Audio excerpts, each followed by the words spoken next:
So I'm not sure if you all have heard about this, but there is a really expansive education bill in the state of Arkansas.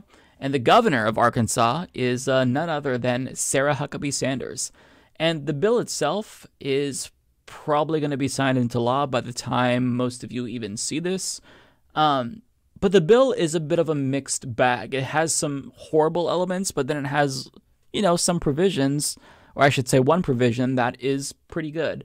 In particular, it gives teachers a raise. Starting salaries go from $36,000 to $50,000. That's great. I can give Sarah Huckabee Sanders credit for this. If you're going to raise teacher pay, that's phenomenal. But in addition to raising teachers' pay, well, it also includes undermining public education with school vouchers for charter schools. So school vouchers, which are redeemable government funding for students to use at non-public schools, are seen by the Democratic opposition as taking money from an already struggling public education system across the state. So yeah, you raise the pay of teachers, underfund schools more. So, the conditions won't necessarily be better, but teachers will be, I guess, slightly more happy. They'll have more money to purchase school supplies for themselves. So, they're already doing that, but at least, getting the pay raise. That's a hefty pay raise. That's good. On top of that, there's a prohibition on critical race theory, and it essentially institutes Don't Say Gay. So, it's just, there's a lot in this bill. It's a fundamental reshaping of school in the state of Arkansas. So other changes in the bill include a provision banning the teaching and classroom instruction of the topics of critical race theory, as well as gender identity or sexual orientation in the classroom. And the Democrats are saying that this is essentially like Ron DeSantis' Don't Say Gay bill. So anyways, what I want to talk about here in particular is the students who are opposed to this. So anytime they held hearings, they were being held during school hours, so students couldn't actually show up and testify and say, hey, we're against this. But students did work their way in on, I think, like the last day, I want to say, and they were able to testify here. And as you're going to see, the author of this legislation would not let them get a word in edgewise, and it is infuriating. But before we watch this video, I do want to give you a little bit more context here. So this is from Arkansas Times. Central High students outwit state senators, squeeze in last-minute objections to universal voucher bill. And that's always good to see. Like, you love to see youth participation. You like to see them outsmart these lawmakers.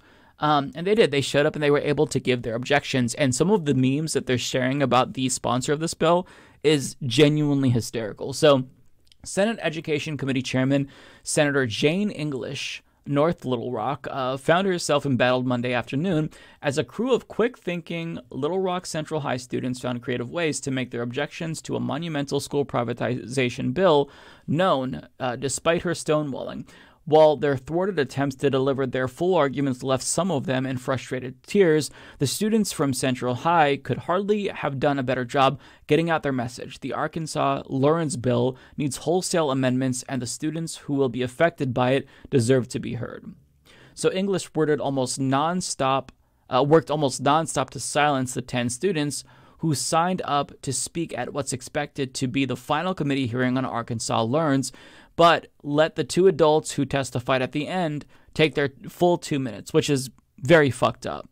The dismissive treatment she gave Central students Monday earned English unflattering comparisons on social media to Dolores Umbridge, a witch and Ministry of Magic bureaucrat from the Harry Potter series. I love it so much. So I never got to read Harry Potter because my parents were fundamentalist Christian homeschoolers, but now I get to watch it play out in real time. This is actually a good comparison, and you're going to see why if you watched Harry Potter. By the way, fuck J.K. Rowling, she's a TERF, but this is a good comparison. It's apt. So now that you have a little bit of commentary here, let's watch the video, because as you can see, she didn't want to hear out the students. Why you shouldn't accept them. I'm speaking on why you should not accept these amendments. Well, I'm sorry. That's directly what we're speaking on. You don't get to have, this committee gets to decide whether we do. We're taking your opinions, and that's it. When this bill is staking so many things, like our education. Much. Really appreciate you. You don't get to talk about those. You only get to talk about the things that are in this amendment right here. I think that the amendments are not sufficient. They do not support what the bill needs. You can only speak on these amendments. This amendment right here, that's all you can talk about. I am speaking on the amendments. They are not sufficient. Okay, thank you very much. It doesn't work. It doesn't Okay, help. thank you very and it doesn't much. do anything to actually address how bad this bill is. Thank you. The way that you all are treating these students who have shown up to participate in the legislative process by pointing out things that are not in the amendment but should be, which is speaking on the amendment, it is so disappointing that the adults in this room are going to treat children who came to try to participate in this process in this way. By talking to them and cutting them off in this way, believe me, you are giving them much more of a platform than you would have if you had just listened to their criticism of the amendments in the first place. I'm an 11th grader and I'm here to speak on the amendments. I started off my speech here by saying that I wanted to thank y'all for the opportunity to speak. However, I take that back because y'all are not allowing us to speak. Y'all are not allowing for public comments on the way that we want to give it to you. And that is an overreach and unfair. Very much. Appreciate your time. I want to thank all the students that came and participated in the process. These students are awesome. Like, seeing the way that the youths react, it honestly does give me hope. It does. I'm a very cynical bastard because how could you not be cynical in the year 2023 in the United States of America? But to see the way that young people react to, these types of bills to, ban the saying of gay, privatize schools, in other states, trans bans, it's really nice to see the kids push back against this. Like, the kids are all right, even though that's a cliche, but it's true. It's nice to see them stand up for what's right. I'm really happy about that.